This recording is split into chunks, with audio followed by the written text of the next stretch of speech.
We are 7 months away from midterm elections, but some recent appearances in early voting states have people already talking about 2020. Ohio Governor John Kasich was in New Hampshire this week. Arizona Senator Jeff Flake gave a speech there just last month. Those are just two names on the growing list of potential presidential hopefuls, but they stand out because they are Republicans.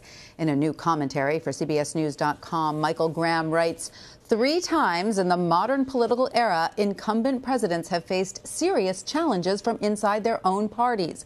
And all 3 times, their parties lost the White House. Could President Trump be the 4th? Michael is a CBSN political contributor, columnist for the Boston Herald, and politics editor for NewHampshireJournal.com. He joins me now from Boston.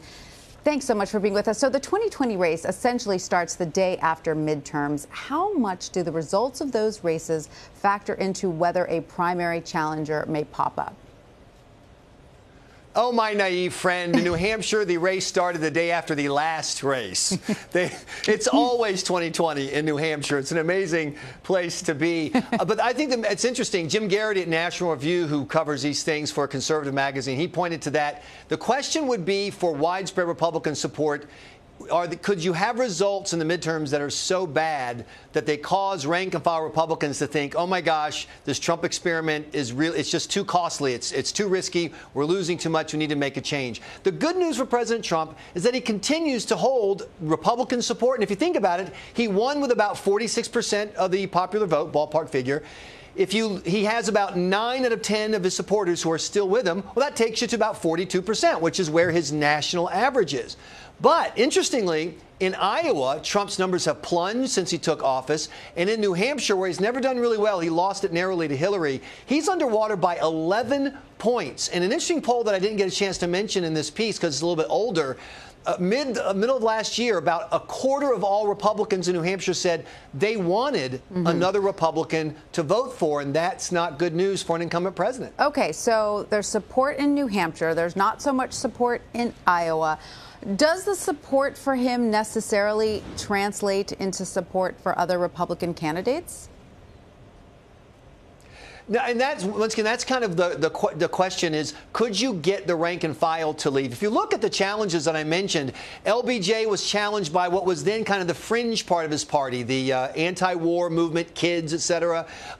Jimmy Carter was challenged by liberal stalwart Ted Kennedy from his left. Who challenged George H.W. Bush, a TV pundit? Oh, my God, that was unthinkable, by the way, in 1992. You know, Pat Buchanan, challenged from the right. Generally speaking, your challenge is going to come from the edge of the party where the energy is. Trump represents the reverse. He owns his edge. It's the center where you've got moderates like John Kasich and Jeff Flake and even my old boss at the Weekly Standard, Bill Kristol. Could he be the Pat Buchanan of 2020, a media guy who gets in? Coming in from the center, does that work? If you want to know why President Trump is talking so much about the border, why he made his announcement that he's going to end catch and release, which, of course, he can't really do. It's going to go to court. There'll be other issues. But why focus on that? It's because if you're trying to hold on to your base to make sure that they don't get antsy and leave the way H.W. Bush's did, then you want to service your base. And that is what President Trump seems to be doing right now across the board on trade, on immigration. He's with his base. Yes, but could the center be the new radical within the Republican Party? You know, that's a challenge. Radical centrists right away. Right away. You know, I mean, here's the deal. People who spend a lot of time reading think pieces, you know, in magazines rarely hop up and go, to the barricades, you know, and bring your Grey Poupon. You know, we'll drive the Mercedes over. That's just not, it tends to be a kind of a energy, populist, you know, talk radio, progressive, college campus, whether it's left or right, that's where the energy tends to be. Right. And Trump is owning that energy. Now, having said that, New Hampshire is a small state where a few, 15,000 votes can be the difference between, good performance and bad. And also remember something else. All 3 of the people I mentioned, LBJ, Carter, and H.W. Bush, they all won New Hampshire. The problem is they won it in a competitive race. It never should have been competitive, and that caused their own party to rethink their strength. Right. LBJ dropped out. Jimmy Carter barely held on to the nomination. H.W. Bush was easily the Republican nominee, but lost to So let me ask you something Clinton. quickly. Do you see a scenario where the president could lose the Republican nomination? I mean, look, it's the year of Trump. Anything is possible. If you told me next week that the ticket for 2020 was going to be Oprah and Stormy Daniels, I would not be that particularly surprised. I mean, it's just a new era. But because Trump is so, here's the deal.